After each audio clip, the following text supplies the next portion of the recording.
I can't stand it! I am going stark raving mad!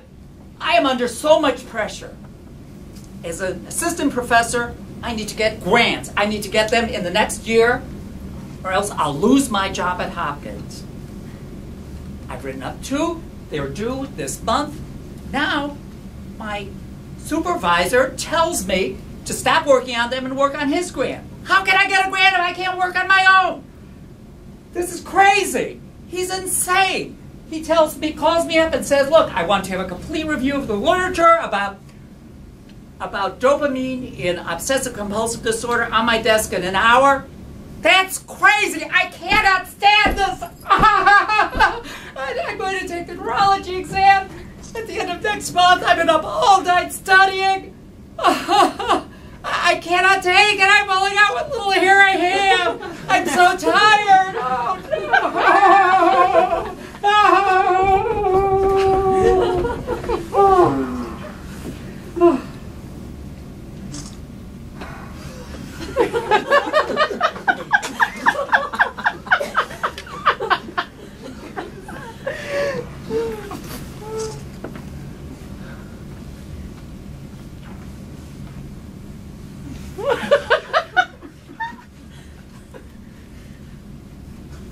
Mr. Contest Master, fellow Toastmasters, welcome guests.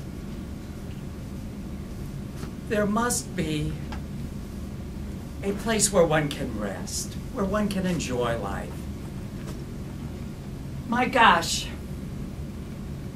I'm trying to think. As a child, I recall going to visit my mother's parents' farm in northern Wisconsin. That was one place where at night we could see all the stars. There was no pollution.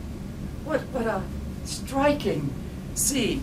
And people were friendly. You know, when I'd be walking on the street there, and it was just a road without sidewalks, a stranger would stop, give me a ride. They knew I was visiting. These were the neighbors next door. Even though I did not know them personally, they stopped by to drive me home. Would I find that kind of friendship here in Baltimore? If somebody did stop to give me a ride here, I'd be afraid to be kidnapped and murdered. No. Baltimore's not the place for that. Eisenstein, that is a place where I can get some peace. I hope. Can I? Is that possible?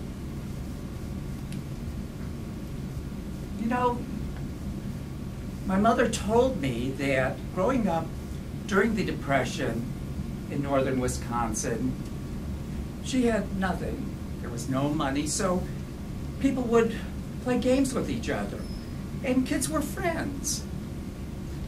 It was a place where people learned to take advantage of the friendship of other people, the opportunity to play with other people, enjoy things that one could make and improvise on one's own.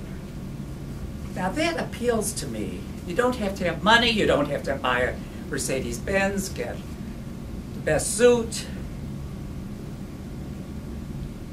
She also told me about the times when they got the telephone finally.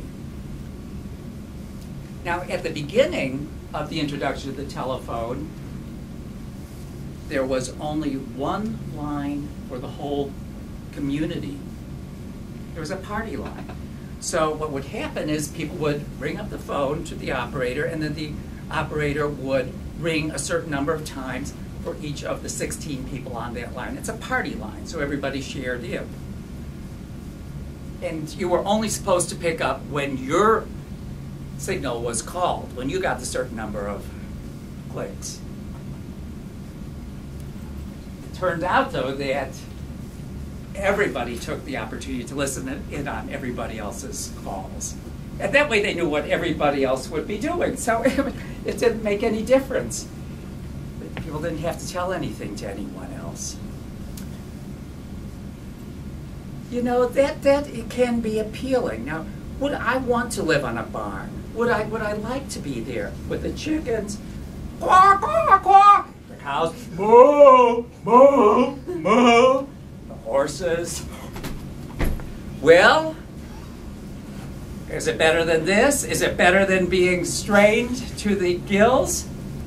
You know, that sounds like a pretty good idea to me. Let's go to the farm, Mr. Contest Master.